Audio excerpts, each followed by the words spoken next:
Hello students, आज हम class 11th का चैप्टर नंबर 16 डेप्रिसिएशन के बारे में डिस्कस करेंगे। ये इसका पार्ट 4 है। रिमेनिंग पार्ट के लिंक्स डिस्क्रिप्शन में गिवन है, आप वहां जाकर के देख सकते हैं। इस वीडियो में आज हम एक और डेप्रिसिएशन के क्वेश्चन को सॉल्व करेंगे by using straight line method. Previous video में भी हमने एक क्वेश्चन को सॉल्व किया था। इस वीडियो में भी आज हम एक और क्वेश्चन को सॉल्व करेंगे स्ट्रेट लाइन मेथड का यूज करते हुए। ये क्वेश्चन थोड़ा टफ है कंपेयर टू जो हमने लास्ट वीडियो में सीखा था। तो स्टार्ट करते हैं। ये चैप्टर का क्वेश्चन नंबर 2 है। अब इस क्वेश्चन को देख सकते हैं, काफी बड़ा क्वेश्चन है। प्रीवियस वीडियो में हमने सीखा था कि डेप्रिसिएशन के क्वेश्चन को सॉल्व करने का सबसे बेस्ट तरीका है कि आप पूरे क्वेश्चन को एक लाइन पर लिख लें, उससे एक शॉर्ट फॉर्म में लिख लें, जिससे आपको क्वेश्चन एक बार रीड करना पड़े और आप उस लाइन को देखते हुए पूरे क्वेश्चन को सॉल्व कर पाए। तो हम इसमें भी यही करेंगे। सबसे पहले हम सॉल्यूशन के अंदर एक लाइन को ड्रॉ करेंगे एंड क्वेश्चन को पढ़ते पढ़ते सारी इंफॉर्मेशन इस लाइन पर लिखेंगे। तो क्वेश्चन में सबसे पहले लिखा है SS limited purchase a machinery on 1 August 2015 for 90,000। इसका मतलब है कि 1 अगस्त 2015 को एसएस लिमिटेड ने एक मशीनरी खरीदी 90,000 की। तो इससे आप सॉल्यूशन के अंदर लाइन पे लिखेंगे आपकी फर्स्ट परचेज 1 अगस्त 2015, जहां पर अमाउंट होगा 90,000। देन आगे लिखा है on 1 October 2016 it purchase another machine for 40,000। इसका मतलब है कि आपने 1 अक्टूबर 2016 को एक और मशीन परचेज की 40,000 की। क्योंकि हम जानते हैं कि हर साल हम अकाउंट्स को 31 मार्च को क्लोज करेंगे, इसलिए सबसे पहले सेकंड मशीनरी को परचेज करने से पहले आपको फर्स्ट ईयर क्लोज करना पड़ेगा। तो लाइन पर ड्रॉ करेंगे डबल लाइन जो रिप्रेजेंट करेगा साल का एंड, जहां पर डेट आएगी 31 मार्च 2016। देन 31 मार्च 2016 के बाद हमने सेकंड मशीन को परचेज किया है, जो है 1 अक्टूबर 2016, जहां वैल्यू है 40,000। यहां पर आपको ये चीज बहुत ध्यान से देखनी पड़ेगी कि कौन सी मशीन कौन से फाइनेंशियल ईयर में परचेज की जा रही है। पहली मशीन को हमने 1 अगस्त को परचेज किया और दूसरी मशीन को हमने 1 अक्टूबर को परचेज किया। दोनों में फर्क यह है कि पहली मशीन आपकी 1 अगस्त 2015 में परचेज की गई, जिसके बाद आपका फाइनेंशियल ईयर का एंड आएगा, यानी आपका फर्स्ट ईयर क्लोज होगा एंड देन हम सेकंड ईयर में जाएंगे और अपने सेकंड ईयर के अंदर 1 अक्टूबर 2016 को एक और मशीन परचेज की 40,000 की। तो ये चीज आपको क्वेश्चन पढ़ते टाइम बहुत ध्यान से देखनी है कि हम कौन से फाइनेंशियल ईयर के अंदर कौन सी मशीन को परचेज कर रहे हैं, क्योंकि जब आप मशीनरी अकाउंट को प्रिपेयर करेंगे तो आपके लिए काफी टफ हो जाएगा अगर आप सिर्फ पैराग्राफ को पढ़ते हुए क्वेश्चन को सॉल्व करेंगे। आपको हमेशा क्वेश्चन को एक लाइन पर पूरी तरह शॉर्ट फॉर्म में लिखना है, जिससे क्वेश्चन को एक बार ही रीड करना पड़े और आप सारी सिचुएशन को उस लाइन पर लिख पाए, इजीली समझ पाए और क्वेश्चन का आंसर एक बार में निकाल पाए। देन आगे बढ़ते हैं। आगे लिखा है on 30th June 2017 it sold off the first machine purchased in 2015 for 58,000 and on the same date purchased a new machinery for 1 lakh rupees।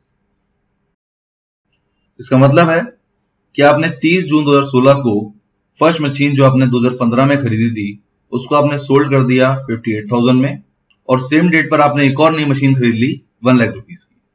तो इसको भी हम लाइन पे पुट करेंगे। सबसे पहले तो आप 2016-17 का ईयर जो है सेकेंड ईयर आपका, उसे आप क्लोज करेंगे, क्योंकि आपने जो मशीन सोल्ड की है वो आपने थर्ड ईयर के अंदर की है। तो सबसे पहले आपका ईयर क्लोज होगा 31 मार्च 2017 एंड देन हम इसके बाद लिखेंगे फर्स्ट मशीन जो आपने सोल्ड की है और थर्ड मशीन जो आपने परचेज की है। फर्स्ट मशीन को आपने सोल्ड किया है 58,000 में एंड आपने थर्ड मशीन को परचेज किया है 1 लाख रुपीज में, जहां आपकी डेट आएगी 30 जून 2017। देन आगे लिखा है depreciation is provided eight the rate 20% per annum on the original cost each year. यहां पर आपको डेप्रिसिएशन की रेट गिवन है 20%, जो आपको ओरिजिनल कॉस्ट पे कैलकुलेट करना है। ओरिजिनल कॉस्ट का मतलब है कि आपको स्ट्रेट लाइन मेथड का यूज करते हुए डेप्रिसिएशन को कैलकुलेट करना है, जहां पर डेप्रिसिएशन की रेट है 20%। Accounts are close each year on 31 March. हर साल आपके अकाउंट्स 31 मार्च को क्लोज हो रहे हैं। आपको इस क्वेश्चन के अंदर मशीनरी अकाउंट प्रिपेयर करना है फॉर 3 इयर्स, यानी आपको 31 मार्च 2018 तक मशीनरी अकाउंट प्रिपेयर करना है। तो आप लाइन पर देख सकते हैं कि हमने पूरे क्वेश्चन के अंदर सारी डिटेल को पुट भी कर लिया और आप इजीली यहाँ पर 3 साल का मशीनरी अकाउंट प्रिपेयर कर सकते हैं। आगे लिखा है CGST and SGST are charge at the rate 6% each on purchase and sale of machinery. कि जब भी आप एसेट को परचेज करेंगे या सेल करेंगे तो उस पर जो GST की रेट होगी वो 6% होगी। पर यहाँ पर हम जानते हैं कि डेप्रिसिएशन चैप्टर के अंदर GST का कोई भी रोल नहीं है मशीनरी अकाउंट को प्रिपेयर करने में, तो आप इसे इग्नोर कर सकते हैं। नाउ हम सोल्यूशन में क्वेश्चन को सॉल्व करेंगे। हमने पूरा क्वेश्चन लिख लिया है एक लाइन पर, तो आप इजीली मशीनरी अकाउंट को प्रिपेयर कर पाएंगे। सबसे पहले हम मशीनरी अकाउंट का फॉर्मेट बना लेते हैं। ये फॉर्मेट आपके लेजर की तरह ही होता है। फॉर्मेट बनाने के बाद हम एक एक करके लाइन पे जो भी डिटेल दे रखी है उसको स्टेप बाय स्टेप फॉलो करते हुए पूरे क्वेश्चन को सॉल्व करेंगे। तो सबसे पहले आपने 1 अगस्त 2015 को मशीनरी परचेज की है 90,000 में। जब हम किसी भी एसेट को परचेज करते हैं तो उसे आप डेबिट साइड में लिखते हैं। तो यहां पर भी हम मशीनरी अकाउंट के डेबिट साइड में सबसे पहले डेट कॉलम में लिखेंगे 2015 अगस्त 1, पर्टिकुलर्स में लिखेंगे to bank account and amount column में अमाउंट लिखेंगे 90,000। देन उसके बाद आपका साल का एंड आ चुका है, आपका फर्स्ट ईयर क्लोज होगा 31 मार्च 2016 को। तो आप 31 मार्च 2016 तक का डेप्रिसिएशन कैलकुलेट करेंगे। स्ट्रेट लाइन मेथड के अंदर डेप्रिसिएशन को कैलकुलेट करने का फॉर्मूला होता है cost multiply by rate upon 100 multiply by month upon 12। आपने जो फर्स्ट मशीनरी परचेज की है उसे आपने 1 अगस्त से लेकर के 31 मार्च 2016 तक यूज किया है, जो आपके टोटल 8 मंथ्स होते हैं। तो आप फर्स्ट मशीन पर 8 मंथ्स का डेप्रिसिएशन कैलकुलेट करेंगे, जिसके लिए आप 90,000 को मल्टीप्लाई करेंगे 20% से एंड देन मल्टीप्लाई करेंगे 8 मंथ से। इसको सॉल्व करने से आपका डेप्रिसिएशन का अमाउंट आ जाएगा 12,000 और इसे भी आप मशीनरी अकाउंट में रिकॉर्ड करेंगे। डेप्रिसिएशन को हम एसेट अकाउंट के क्रेडिट साइड में लिखते हैं, तो हम मशीनरी अकाउंट के क्रेडिट साइड में लिखेंगे डेट कॉलम के अंदर 2016 मार्च 31, पर्टिकुलर्स में लिखेंगे bye depreciation account and amount column में डेप्रिसिएशन का अमाउंट लिखेंगे 12,000। इस तरह आपका फर्स्ट ईयर का अकाउंटिंग कंप्लीट होती है। नाउ हम फर्स्ट ईयर के अंदर मशीनरी अकाउंट का क्लोजिंग बैलेंस कैलकुलेट करेंगे, जिसके लिए आप डेट कॉलम में लिखेंगे मार्च 31, पर्टिकुलर्स में लिखेंगे by balance CD and closing balance को कैलकुलेट करने के लिए हम डेबिट साइड के टोटल में से क्रेडिट साइड के टोटल को लेस करेंगे। यानी आप 90,000 में से लेस करेंगे 12,000 को, जिससे आपका बैलेंसिंग फिगर में क्लोजिंग बैलेंस आ जाएगा 78,000। और ये जो आपका क्लोजिंग बैलेंस है वो नेक्स्ट ईयर का होगा ओपनिंग बैलेंस, जिसके लिए आप डेट कॉलम में लिखेंगे 2016 अप्रैल 1, पर्टिकुलर्स में लिखेंगे to balance BD and amount column में लिखेंगे 78,000। तो इस तरह आपका फर्स्ट ईयर कंप्लीट होता है। नाउ हम आगे देखते हैं। सेकेंड ईयर के अंदर आपने एक और मशीनरी को परचेज किया है 1 अक्टूबर 2016 को, जहां पर मशीनरी की वैल्यू है 40,000 और हम जानते हैं कि जब आप एसेट को परचेज करते हैं तो उसे आप डेबिट साइड में लिखते हैं। तो आप मशीनरी अकाउंट के डेबिट साइड में लिखेंगे डेट कॉलम के अंदर अक्टूबर 1, पर्टिकुलर्स के अंदर to bank account and amount लिखेंगे 40,000। तो यहां पर आपकी 2 मशीनरी हो गई, एक जिसकी ओरिजिनल कॉस्ट थी 90,000 और दूसरी जिसकी ओरिजिनल कॉस्ट है 40,000। देन आगे आपका सेकेंड ईयर का एंड आएगा और हम जानते हैं कि साल के एंड में आपको डेप्रिसिएशन को चार्ज करना होगा।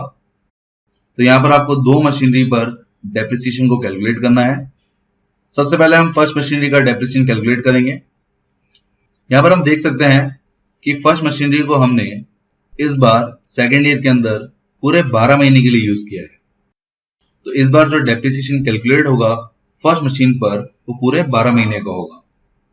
तो यहां पर फर्स्ट मशीनरी पर डेप्रिसिएशन को कैलकुलेट करने की इक्वेशन होगी 90,000 मल्टीप्लाई बाय 20/100 मल्टीप्लाई बाय 12/12।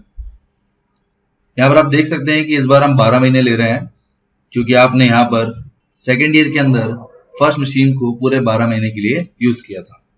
अगर आप 1 अप्रैल 2016 से लेकर के 31 मार्च 2017 तक मंथ्स को कैलकुलेट करेंगे तो वो 12 मंथ्स होंगे। और क्योंकि हमने फर्स्ट मशीन को पूरे 12 मंथ्स के लिए यूज किया है, इसलिए फर्स्ट मशीन पर जो डेप्रिसिएशन कैलकुलेट होगा वो पूरे 12 महीने का होगा। तो इसको सॉल्व करने से आपका डेप्रिसिएशन आ जाएगा 18,000। इसी तरह आपने सेकंड मशीन को भी परचेज किया था 1 अक्टूबर को, इस पर भी साल के एंड में डेप्रिसिएशन लगेगा। यहाँ पर डेप्रिसिएशन के जो मंथ होंगे वो 1 अक्टूबर से लेकर के 31 मार्च 2017 तक होंगे। यानी आप टोटल 6 मंथ्स का डेप्रिसिएशन कैलकुलेट करेंगे सेकंड मशीन पर, क्योंकि आपने सेकंड मशीन को 6 महीने ही यूज किया था सेकंड फाइनेंशियल ईयर के अंदर, इसलिए डेप्रिसिएशन भी जो कैलकुलेट होगा वो 6 महीने का होगा। यहाँ पर आपकी इक्वेशन बनेगी 40,000 मल्टीप्लाई बाय 20% मल्टीप्लाई बाय 6/12। यहाँ पर हम सेकंड मशीन पर 6 महीने का डेप्रिसिएशन इसलिए लगा रहे हैं क्योंकि आपने सेकंड मशीन को 6 महीने ही यूज किया था। इस इक्वेशन को सॉल्व करने से आपके सेकंड मशीनरी का डेप्रिसिएशन आ जाएगा 4,000। नाउ हमने दोनों मशीनरी पर डेप्रिसिएशन को कैलकुलेट कर लिया है। अब हम इसे मशीनरी अकाउंट में रिकॉर्ड करेंगे। आप साल के एंड में डेप्रिसिएशन लिखेंगे क्रेडिट साइड में। सबसे पहले आप डेट कॉलम में लिखेंगे 2017 मार्च 31, पर्टिकुलर्स में लिखेंगे बाय डेप्रिसिएशन अकाउंट। और क्योंकि इस बार आपने 2 मशीन पर डेप्रिसिएशन लगाया है, इसलिए सबसे पहले आप डेप्रिसिएशन को पर्टिकुलर्स के कॉलम में लिखेंगे and then total amount column में लिखेंगे। आपकी फर्स्ट मशीनरी का डेप्रिसिएशन है 18,000 एंड सेकंड मशीनरी का डेप्रिसिएशन है 4,000, जिसका टोटल आएगा 22,000। तो इस तरह आपका सेकंड फाइनेंशियल ईयर भी कंप्लीट होता है। नाउ हम सेकंड फाइनेंशियल ईयर के अंदर मशीनरी अकाउंट का क्लोजिंग बैलेंस कैलकुलेट करेंगे, जिसके लिए आप डेट कॉलम में लिखेंगे मार्च 31, पर्टिकुलर्स में लिखेंगे by balance CD and amount निकालने के लिए आप डेबिट साइड के टोटल में से क्रेडिट साइड के टोटल को लेस करेंगे। आपके डेबिट साइड का टोटल है 1,18,000 एंड क्रेडिट साइड का टोटल है 22,000। तो अगर आप 1,18,000 में से लेस करेंगे 22,000 तो आपका बैलेंसिंग फिगर में क्लोजिंग बैलेंस आ जाएगा मशीनरी अकाउंट का 96,000। यहाँ पर जो आपका 96,000 अमाउंट है ये दोनों मशीनरी के क्लोजिंग बैलेंसेस का टोटल है। हमें यहाँ पर यह भी लिखना होता है कि दोनों मशीनरी का सेपरेटली क्लोजिंग बैलेंस क्या होगा, जिसको निकालने का सिंपल तरीका यह है कि जिस मशीन की जो वैल्यू है उसमें से उसका डेप्रिसिएशन लेस करो तो आपका क्लोजिंग बैलेंस आ जाएगा। जैसे हमारी फर्स्ट मशीन की वैल्यू 78,000 है, जिस पर हमने डेप्रिसिएशन लगा 18,000। तो अगर आप 78,000 में से 18,000 को लेस कर देंगे तो आपका फर्स्ट मशीन का क्लोजिंग बैलेंस आ जाएगा 60,000। सिमिलरली सेकंड मशीन की वैल्यू आपकी 40,000 है, जिस पर डेप्रिसिएशन हमने 4,000 लगाया। तो अगर आप 40,000 में से 4,000 को लेस कर देंगे तो आपका क्लोजिंग बैलेंस आ जाएगा 36,000। नाउ हम यहाँ पे क्लोजिंग बैलेंस दोनों मशीनरी का निकाल चुके हैं। अब ये जो आपने क्लोजिंग बैलेंस निकाला है ये नेक्स्ट ईयर का ओपनिंग बैलेंस होगा। इसके लिए आप डेट कॉलम में लिखेंगे 2017 अप्रैल 1, पर्टिकुलर्स में लिखेंगे टू बैलेंस बीडी, जहां पर फर्स्ट मशीनरी का ओपनिंग बैलेंस होगा 60,000 एंड सेकंड मशीनरी का ओपनिंग बैलेंस होगा 36,000 एंड टोटल होगा 96,000। तो यहां पर हम थर्ड फाइनेंशियल ईयर पे आ चुके हैं। ये आपका सबसे इंपॉर्टेंट फाइनेंशियल ईयर है, क्योंकि यहाँ पर आपने एक मशीन को बेचा है और एक और नई मशीन को परचेज किया है। तो सबसे पहले हमने जो फर्स्ट मशीन को सोल्ड आउट किया है उसका ट्रीटमेंट करेंगे। तो आप लाइन पर देख सकते हैं कि जो मशीन आपने 1 अगस्त 2015 को 90,000 में खरीदी थी उसे आपने 30 जून 2017 को बेच दिया है 58,000 पे। तो सबसे पहले तो हम फर्स्ट मशीन को जितने टाइम यूज किया है बेचने वाले दिन तक उतना डेप्रिसिएशन हम कैलकुलेट करेंगे। हम जानते हैं कि स्ट्रेट लाइन मेथड के अंदर हम हमेशा ओरिजिनल कॉस्ट पर डेप्रिसिएशन को कैलकुलेट करते हैं। तो आपको याद रखना है कि फर्स्ट मशीन पर जो डेप्रिसिएशन कैलकुलेट होगा जितना भी हमने उसे यूज किया है थर्ड फाइनेंशियल ईयर के अंदर वो 90,000 पर होगा। तो अगर हम मंथ्स को काउंट करें तो आपने फर्स्ट मशीन को थर्ड फाइनेंशियल ईयर के अंदर 1 अप्रैल 2017 से लेकर के 30 जून 2017 तक यूज किया है। तो यहां पर आपके टोटल मंथ्स होंगे 3 मंथ्स, यानी आप फर्स्ट मशीन पर सबसे पहले 3 मंथ्स का डेप्रिसिएशन कैलकुलेट करेंगे, जहां पर आपकी इक्वेशन बनेगी 90,000 multiply by 20% multiply by 3 months. इसको सॉल्व करने से आपका डेप्रिसिएशन आ जाएगा। इसे हम मशीनरी अकाउंट में रिकॉर्ड करेंगे। आप क्रेडिट साइड में डेट कॉलम में लिखेंगे 2017 जून 30, पर्टिकुलर्स में लिखेंगे bye depreciation account, and amount column में डेप्रिसिएशन आएगा आपकी फर्स्ट मशीन का 4500। तो यहां पर हमने फर्स्ट मशीन को जितना यूज किया थर्ड फाइनेंशियल ईयर के अंदर उतना हमने डेप्रिसिएशन लिख दिया। देन हमने जितने अमाउंट में सोल्ड किया है हम उस वैल्यू को लिखेंगे।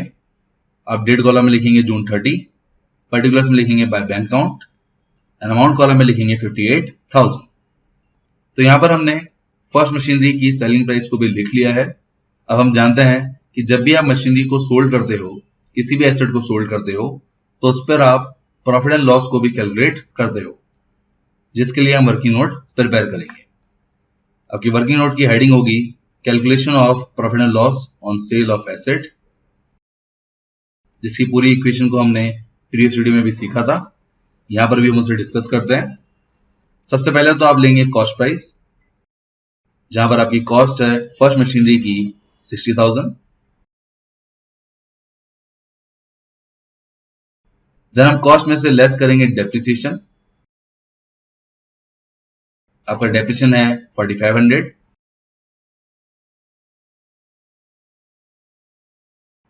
कॉस्ट में से डेप्रिसिएशन को लेस करने पर आपकी बुक वैल्यू आ जाएगी 55,500। देन हम बुक वैल्यू में से लेस करेंगे सेल प्राइस ऑफ एसेट, जो है 58,000, एंड देन हम प्रॉफिट एंड लॉस को कैलकुलेट करेंगे। यहां पर आप देख सकते हैं कि आपकी बुक वैल्यू कम है सेल प्राइस से, इसलिए यहां पर आपका प्रॉफिट होगा 55,500 में से आप लेस करेंगे 58,000, जिससे आपका प्रॉफिट आ जाएगा फर्स्ट मशीनरी पर 2500। तो ये आपकी पूरी इक्वेशन होती है प्रॉफिट एंड लॉस को कैलकुलेट करने की, जब भी आप किसी एसेट को बेचते हैं। नाउ हम इस प्रॉफिट को रिकॉर्ड करेंगे मशीनरी अकाउंट में, क्योंकि इस बार मशीनरी को बेचने से आपको प्रॉफिट हुआ है, और हम जानते हैं जब भी एसेट को बेचने से आपको प्रॉफिट होता है तो उसे आप एसेट अकाउंट के डेबिट साइड में रिकॉर्ड करते हैं। तो आप मशीनरी अकाउंट के डेबिट साइड में लिखेंगे। आप डेट कॉलम में लिखेंगे जून 30, एंड पर्टिकुलर्स में लिखेंगे to statement of profit and loss, जहां पर अमाउंट आएगा 2500। इस तरह आपका किसी भी एसेट को बेचने पर सेल का जो ट्रीटमेंट होता है वो यहां पर कंप्लीट होता है। ये तीन चीजें आपको याद रखनी है जब भी आप किसी एसेट को सोल्ड करते हैं। पहली चीज, जितना भी हमने उस मशीन को यूज किया है अब उसे रिकॉर्ड करेंगे। दूसरा, जिस प्राइस पर हमने बेचा है उसे रिकॉर्ड करेंगे। और तीसरा, एसेट को बेचने से जो भी प्रॉफिट एंड लॉस हुआ है उसको हम रिकॉर्ड करेंगे। इस तरह आपका एसेट को बेचने का ट्रीटमेंट कंप्लीट होता है। नाउ हम आगे देखते हैं। आप देख सकते हैं कि लाइन पर हमने सेम डेट पर एक और मशीनरी को परचेज किया है 1 लाख रुपए में। ये आपकी थर्ड मशीनरी है, तो हम इसे भी रिकॉर्ड करेंगे। अब मशीनरी अकाउंट के डेबिट साइड में लिखेंगे डेट कॉलम में जून 30, पर्टिकुलर्स में लिखेंगे to bank account, and amount लिखेंगे 1 लाख। तो यहां पर आपकी थर्ड मशीनरी आ गई 1 लाख की। हम आगे देखते हैं। आगे हम साल के एंड में डेप्रिसिएशन कैलकुलेट करेंगे जो भी मशीन आपकी बच गई है। तो फर्स्ट मशीन को तो हम बेच चुके हैं, तो आपकी जो दो मशीनें बची वो है सेकंड और थर्ड। सेकंड मशीन की ओरिजिनल कॉस्ट है 40,000 और थर्ड मशीन की ओरिजिनल कॉस्ट है 1 लाख। तो हम इन दोनों पर डेप्रिसिएशन को कैलकुलेट करेंगे। सबसे पहले हम सेकंड मशीनरी के बारे में देखते हैं। तो यहां पर आप देख सकते हैं कि सेकंड मशीनरी को हमने थर्ड फाइनेंशियल ईयर के अंदर पूरे साल यूज किया है। तो आप सेकंड मशीनरी पर पूरे साल का डेप्रिसिएशन कैलकुलेट करेंगे। आपकी यहां पर इक्वेशन बनेगी 40,000 multiply by 20% multiply by 12 months. यहां पर हम 12 महीने इसलिए ले रहे हैं क्योंकि आपने सेकंड मशीन को थर्ड फाइनेंशियल ईयर के अंदर पूरे साल भर यूज किया है। इसको कैलकुलेट करने से आपका सेकंड मशीनरी का डेप्रिसिएशन आ जाएगा 8,000। देन थर्ड मशीनरी की बात करें तो थर्ड मशीनरी को आपने परचेज किया है 30 जून 2017 को, जिस पर आप डेप्रिसिएशन कैलकुलेट करेंगे 31 मार्च 2018 तक। तो 30 जून 2017 से लेकर के 31 मार्च 2018 तक आपके मंथ्स होंगे 9 मंथ्स। यानी थर्ड मशीनरी पर हम सिर्फ 9 मंथ्स का डेप्रिसिएशन कैलकुलेट करेंगे और आपकी इक्वेशन बनेगी 1 lakh multiply by 20% multiply by 9/12। यहां पर हम 9 महीने इसलिए ले रहे हैं क्योंकि हमने थर्ड मशीनरी को सिर्फ 9 महीने ही यूज किया है। इस इक्वेशन को सॉल्व करने से आपके डेप्रिसिएशन का अमाउंट आ जाएगा 15,000। तो सेकंड मशीनरी पर आपका डेप्रिसिएशन हुआ 8,000 और थर्ड मशीनरी पर आपका डेप्रिसिएशन हुआ 15,000। नाउ हम दोनों वैल्यू को साल के एंड में मशीनरी अकाउंट में रिकॉर्ड करेंगे। सबसे पहले आप क्रेडिट साइड में डेट कॉलम में लिखेंगे 2018 मार्च 31, पर्टिकुलर्स में लिखेंगे बाय डेप्रिसिएशन अकाउंट, जिसमें सेकंड मशीनरी का डेप्रिसिएशन होगा 8,000, थर्ड मशीनरी का डेप्रिसिएशन होगा 15,000 और इन दोनों का टोटल आप अमाउंट कॉलम में लिखेंगे 23,000।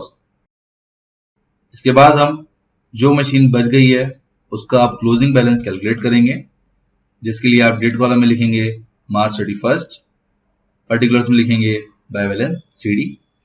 और हम जानते हैं क्लोजिंग बैलेंस को निकालने का तरीका होता है कि आप डेबिट साइड के टोटल में से क्रेडिट साइड के टोटल को लेस करें। तो अगर आप डेबिट साइड के टोटल करेंगे तो आपका टोटल आएगा 1,98,500। तो अगर आप 1,98,500 में से लेस करेंगे 85,500 तो आपका बैलेंसिंग फिगर में क्लोजिंग बैलेंस आ जाएगा 1,13,000। तो ये तो आपका क्लोजिंग बैलेंस हो गया सेकेंड और थर्ड मशीनरी को जोड़ने से। नाउ आपको सेपरेटली भी पता होना चाहिए कि सेकेंड मशीनरी की क्लोजिंग बैलेंस क्या है और थर्ड मशीनरी का क्लोजिंग बैलेंस क्या है, जिसको निकालने का तरीका क्या है कि आप कॉस्ट में से डेप्रिसिएशन को लेस करें। सेकेंड मशीनरी की कॉस्ट है 36,000, उसमें से आप लेस करेंगे सेकेंड मशीनरी का डेप्रिसिएशन विच इज 8,000, जिससे आपका सेकेंड मशीनरी का क्लोजिंग बैलेंस आ जाएगा 28,000। इसी तरह हम थर्ड मशीनरी का भी क्लोजिंग बैलेंस कैलकुलेट कर सकते हैं। थर्ड मशीनरी की कॉस्ट है 1 लाख, जिसमें से आप थर्ड मशीनरी का डेप्रिसिएशन लेस करेंगे 15,000 और लेस करने से आपका क्लोजिंग बैलेंस आ जाएगा 85,000। तो यहां पर आप देख सकते हैं कि सेकेंड और थर्ड मशीनरी का जो क्लोजिंग बैलेंस है सेपरेटली वो है 28,000 और 85,000। ना हम क्लोजिंग बैलेंस को कैलकुलेट कर चुके हैं कि क्लोजिंग बैलेंस आपका नेक्स्ट ईयर का ओपनिंग बैलेंस होगा, जिससे आप डेबिट साइड में लिखेंगे। आप डेट कॉलम में लिखेंगे 2018 अप्रैल 1, पर्टिकुलर्स में लिखेंगे टू बैलेंस BD।